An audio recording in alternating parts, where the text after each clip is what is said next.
Thanks to some strong test scores, Benny Guillory had multiple options as to what duties he could pursue when he enlisted in the United States Army in 1984. But Guillory knew exactly what he wanted. I pretty much had my mind made up that I wanted to be in the infantry.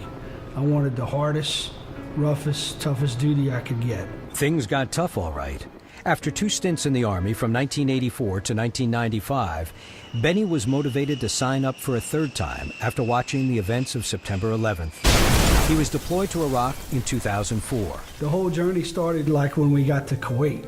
We spent a month in Kuwait training up. If you've seen pictures of Kuwait, it's nothing but a big desert. It's like a big beach with no water.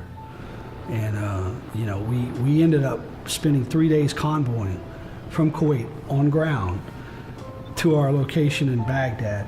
In November of 2004, a few weeks after he arrived in Baghdad, Benny's company was on a road to Fallujah, where he was severely injured after a rocket-propelled grenade exploded near him as he was standing outside his vehicle. I got knocked unconscious. I bled out of my ear a little bit, but I didn't seek medical care. I just didn't. Unless I can't move, unless I lost a limb, or unless I'm dead, there was no stopping. You know, a few little scrapes and bruises. No, I was, from the beginning, was always taught that you sucked it up and you drove on.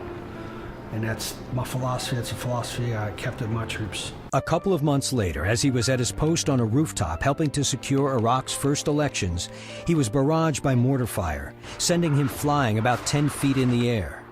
A few months later, Guillory was ambushed in another grenade attack, suffering his 3rd severe combat injury in about a 6-month span. I'm thankful for all I have because I'm here. I've had too many close calls, and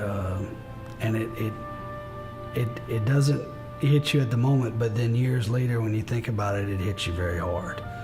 How close you came to not coming home, and how others weren't able to come home. Yeah, I thank God for 2nd, 3rd, 4th, 5th chances. Like, I lost count.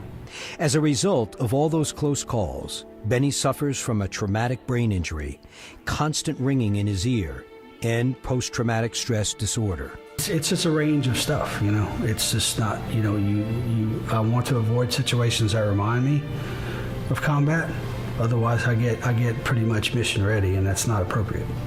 We can't do things like go to the movies or go to the mall. Like, crowds like that really affect him. And it's just, he gets really bad headaches, and he's light sensitive sometimes with things. And it's a day-to-day thing. I have to take it day by day. My wife takes care of me.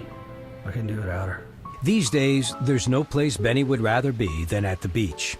He moved to the Florida Gulf Coast for the seaside serenity and because of the excellent medical care. I'm hoping that through the treatment I get at the VA Medical Center, that I'm able to, they ask me a lot of questions. I'm trying to honestly share what's going on inside so that they can take that and hopefully help others that are going through that to be able to learn what happens, because as you know, from what I've told, the brain is very complicated.